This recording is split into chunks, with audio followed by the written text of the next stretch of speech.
Hi, I'm course 11 years of grade 5 from YUMIN Primary School. This lesson is Techniques of Definite Integral.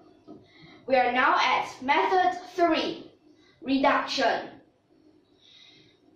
The first method that we have learned is the symmetric property of the integrand, which we have our odd and even functions. The second method, which is that we find a corresponding integrand, that we put it together to solve that question. And the third, reduction. So reduction, we actually first find something like a formula, then you can sum it into the question to solve it, to integrate it. You find this formula as, for these questions, at the first look, you might not know what it is. So after that, when you find this formula, you can just keep subbing in until you can solve it. So we have already learned about the sine to the power of nx, cosine to the power of nx, sine to the power of nx, cosine to the power of nx together, these three. So for this lesson, we'll have sine to the, right now you have an over sine to the power of nx, and over cosine to the power of nx. So first, we'll prove for these two.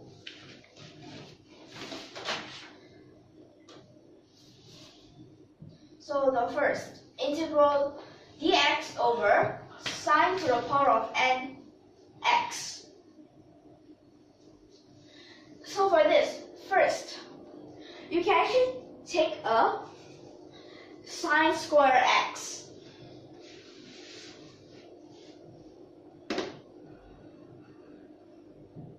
So what's left will be a sine to the power of n minus 2x.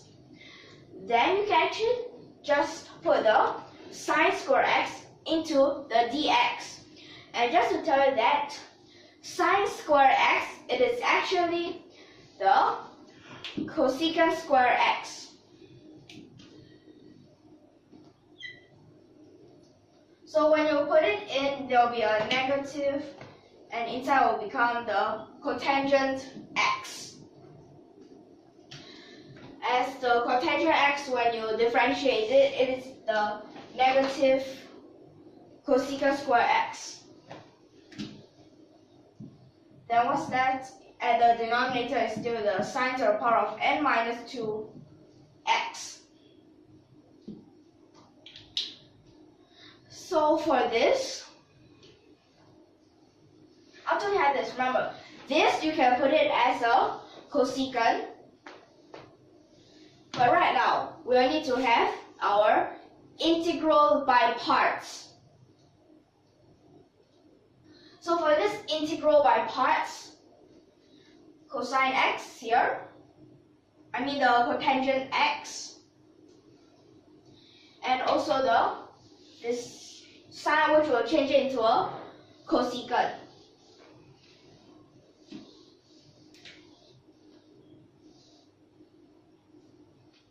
Like this. But next, we still have another. But remember, negative and another negative will become a positive. So this part, when they change places, we can differentiate to take the one inside this d out. But for this, which is our cosecant to the power of n minus 2x, remember about our chain rule. First, we'll have an n minus 2. Then after that, we'll have the cosecant to the power of n minus 3. From here, the power minus 1. Then you need to differentiate a cosecant x. Remember, cosecant x is a 1 over sine x. So you write that as sine x, and this is to the power of negative 1. So you differentiate this. So you have a negative, which will make this part a negative. Then after that, there will be a negative 2. Actually, it should be at this part. Okay? Then after that, the sine x, you need to differentiate that. So it will become a cosine x.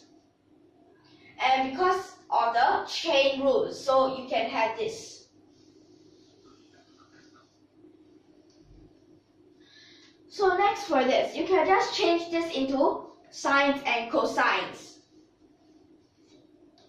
Remember, cotangent is the cosine over sine.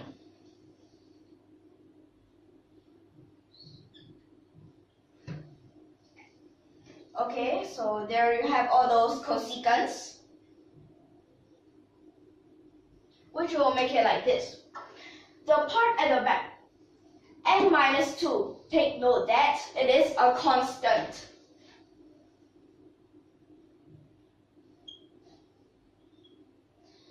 Then you also can change all these into those sine and cosine.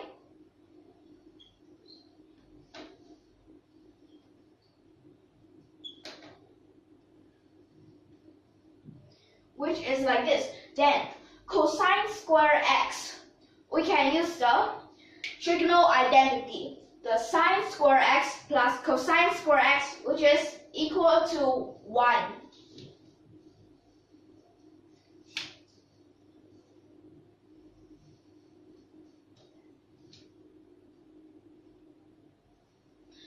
So for this, you can just change this into a 1 minus the sine square x. 1 minus sine square x, so we can just separate that.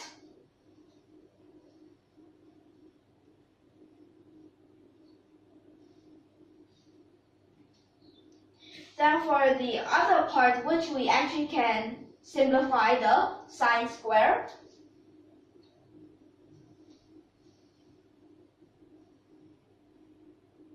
Like this. Actually, this part, what did you realize? Same as this? Okay, move.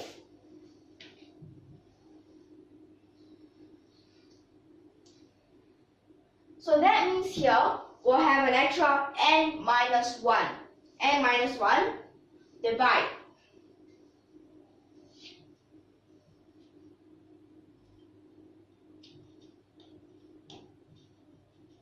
This is the first term.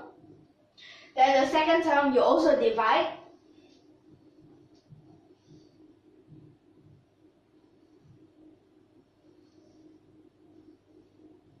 Which is like this. Okay, so it will just be like this. But have you ever wondered where is the constant? Remember, reduction. We don't care about that constant. All that we care about is these parts. Okay? But actually for this constant, we also can have it, like if you want over here. Okay, but usually for this, we don't need it. So this is the first thing that we'll need to prove.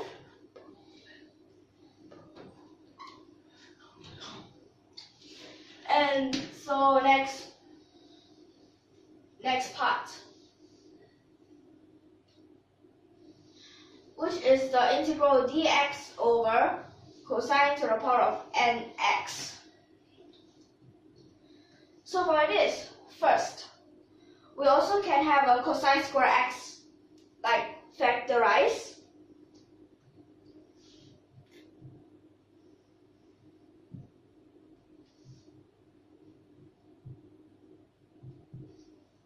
Then after that, we can also put this cosine square x in the denominator, which is actually a secant square x in the dx. So for that, remember, tangent x, when you differentiate that, is the secant square x.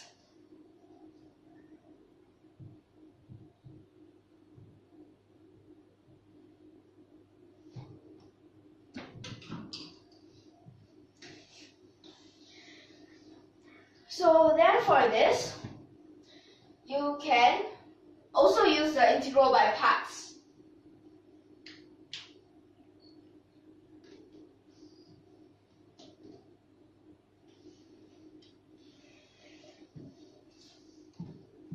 And this part is actually times this. Then you need to minus these two, reverse. But remember, this over also goes in. But if we don't want it inside the d, we can differentiate to take it out.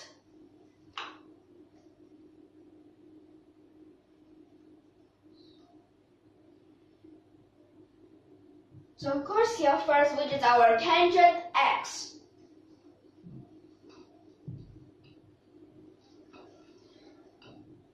Then about that chain rule.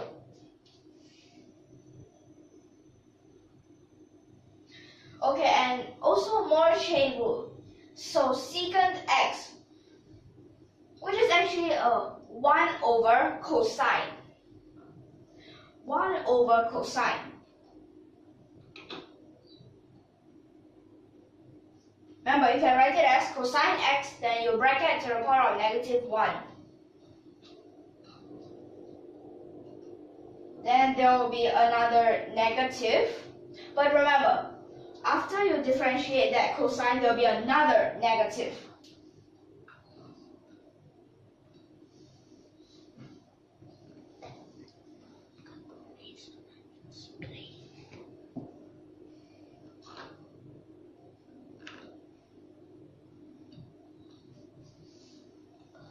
So it's like this. So actually right now for this,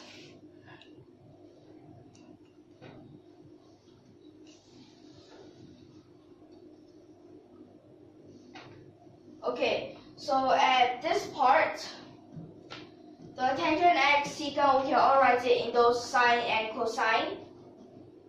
Tangent, which is a sine over the cosine.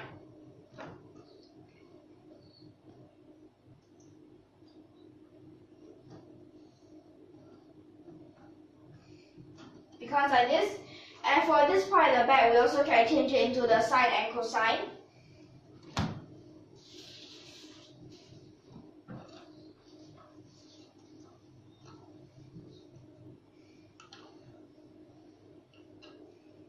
And this n minus 2, which is actually a constant.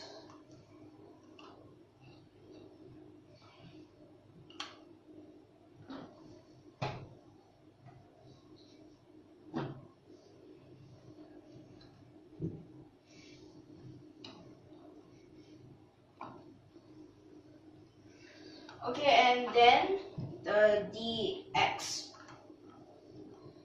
Then sine square x, we can also use the trigonal identity. So that means it will turn into a 1 minus cosine square x.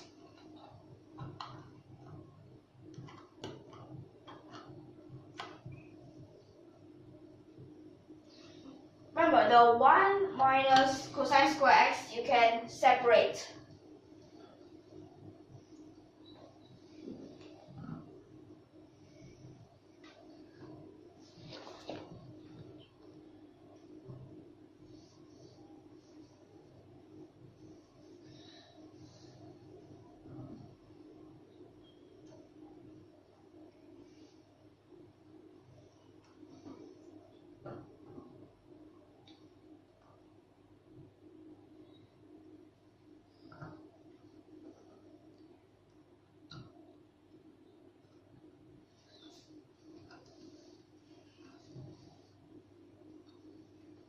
Then this part, you realize that it's the same, so we can move. And then we can divide. Because when we move, there'll be an extra.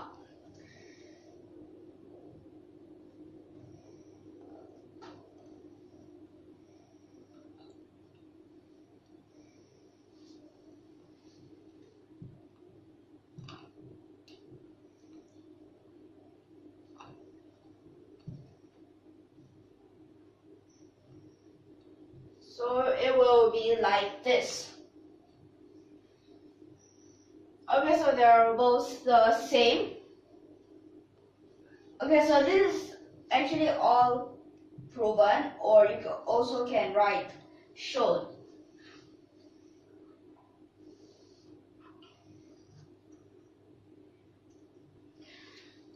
Okay, so after we have proven all of these, we can use these to try with these two examples. Okay.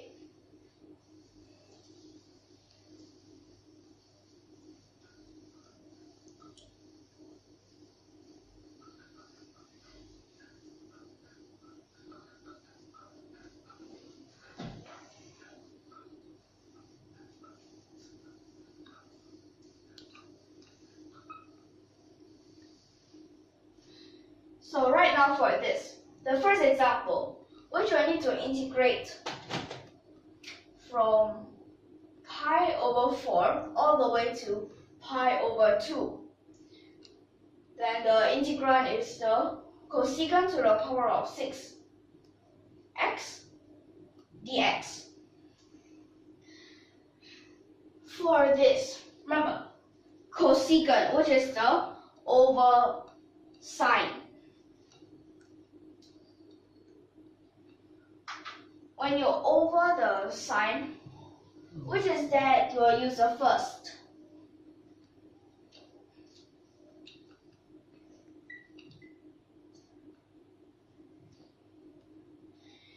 And which is this power.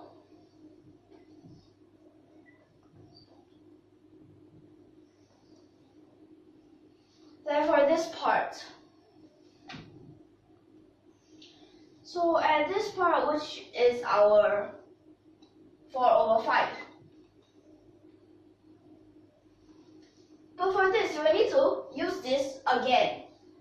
Because it's only with the power 4.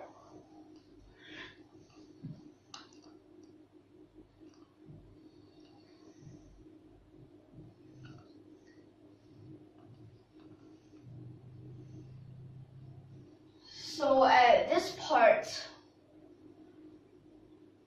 which here will become a negative,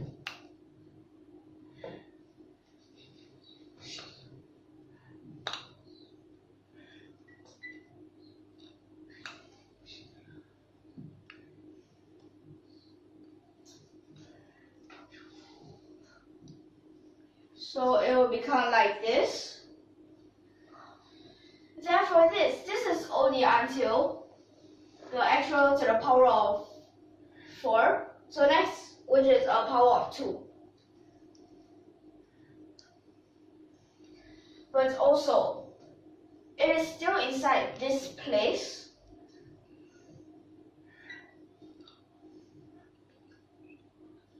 When it is to the power of 2, so it's actually a 2 over 1, which is just a 2.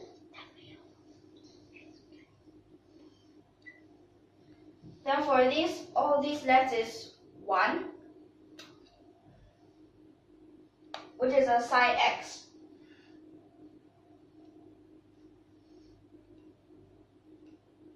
Like this. Then for this, cosine pi over 2, which is 0. So you minus, but you minus a negative, so it become a positive. So this part will be a positive. Cosine pi over 4 is a square root 2 over 2. Sine pi over 4 is also a square root 2 over 2.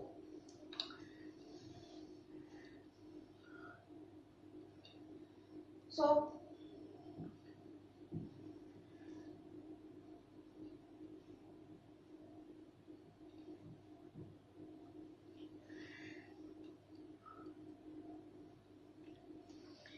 part, also when you start them in,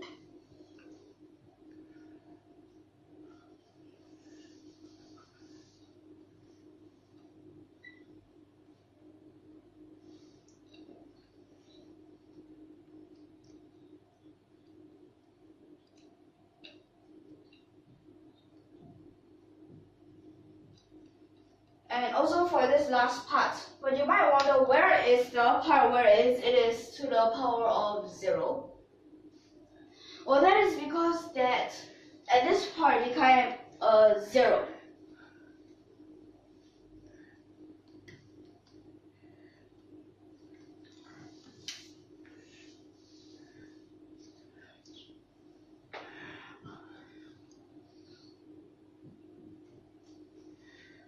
So like this, and this part you can simplify one of them, which at this place is becomes to the power of 4.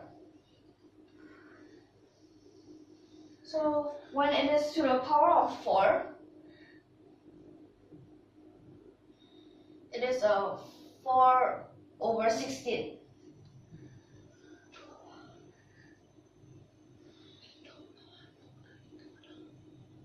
Then for this,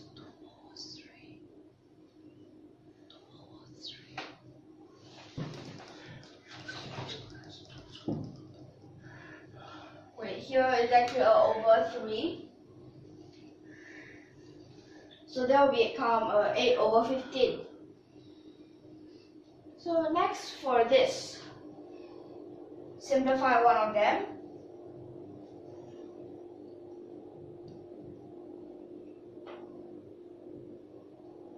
Then here is also the times 3, become a 15. Then at that part, so only 2 of the square root 2/2, which is actually times 2, and up here becomes a 4.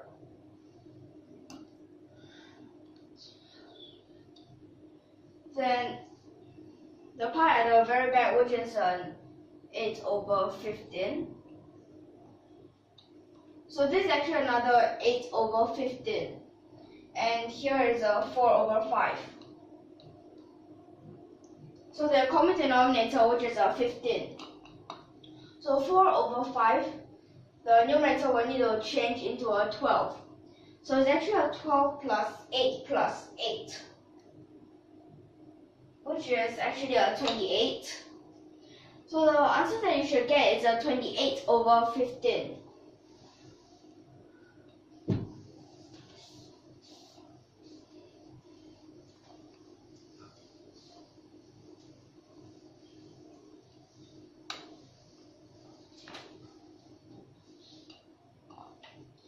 So for this second example, which is from 0 all the way to pi/3, this integrand is secant to the power of 8x dx. Secant, which is the over cosine.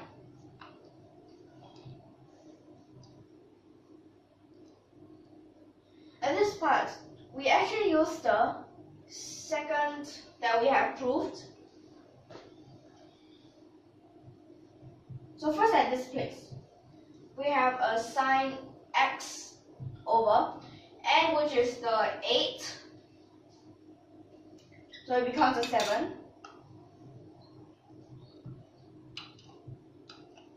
Then here it starts from 0 to pi/3.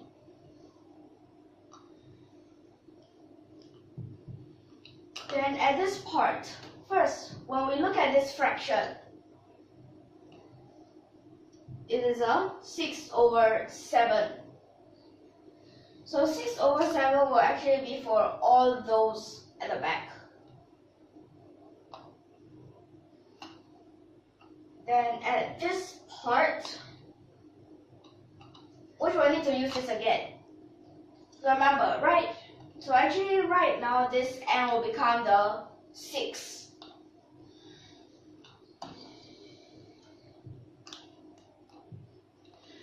So here you use 6 becomes a 5.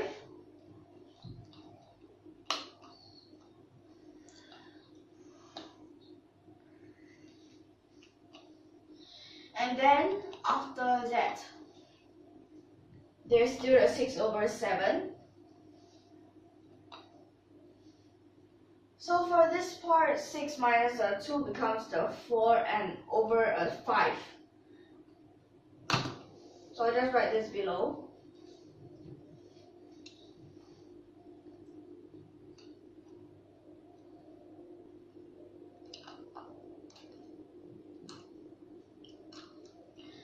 As it is a 6,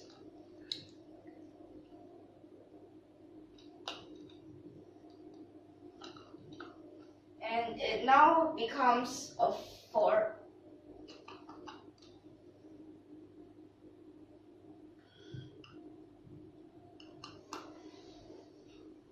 Okay, yeah, so for this part it becomes a 4 already. Then at this part, the 4.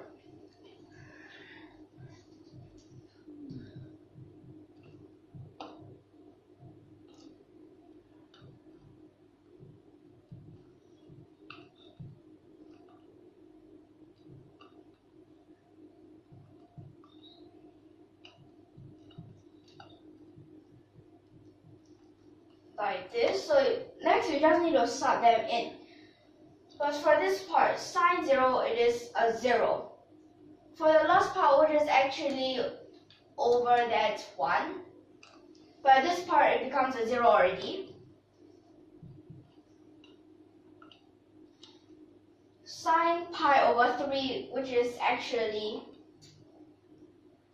the square root 3 over 2.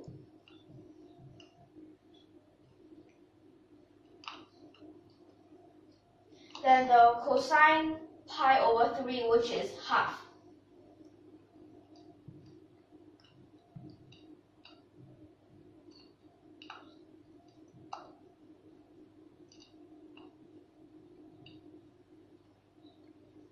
So actually it goes the same for the rest.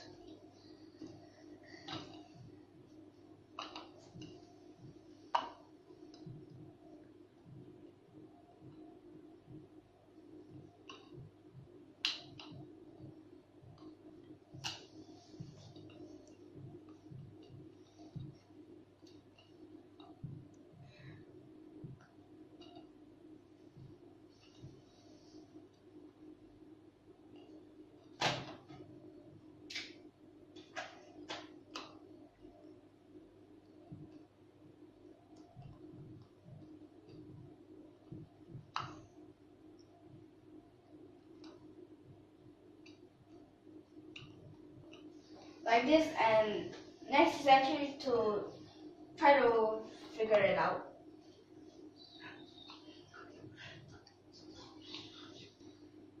So next for this, we'll just calculate out what there will be.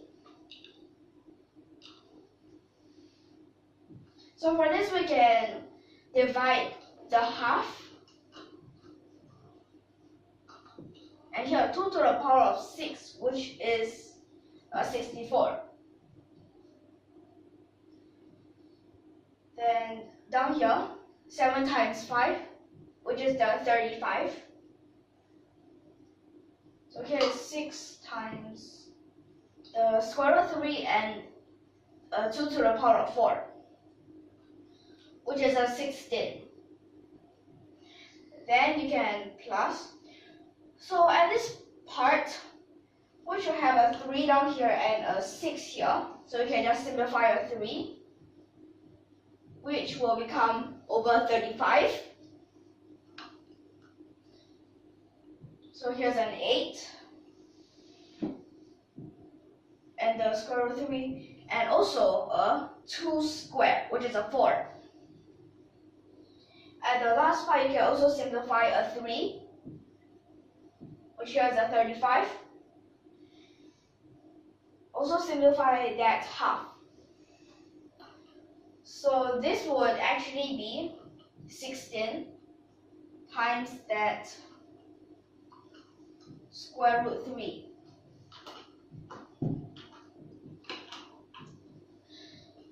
So and this is actually the common denominator, which is 35. So let's just try to calculate these. The 64. But actually 64 you need to times 5. Which is 320. Then here is 96, 32, and 16.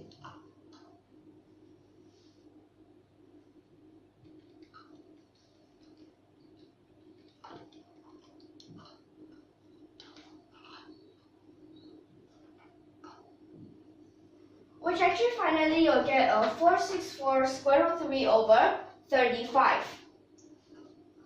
So this is actually all for this time. Okay, and remember this method is reduction. And the third method. So for this, you're just like finding those formulas. But one more thing. When I say this actually, when you find this, it actually simplifies it. But sometimes you might think, one term becomes two terms. How do you call that simplified? Well, let me just tell you. This way, although it might be longer, but if you just straight away use this, how are you going to solve it? It is impossible. Unless you use this. Okay? So, that will be the end for this lesson. If you like our videos, don't forget to subscribe to our channel. Hope you like our videos. And thank you for your watching.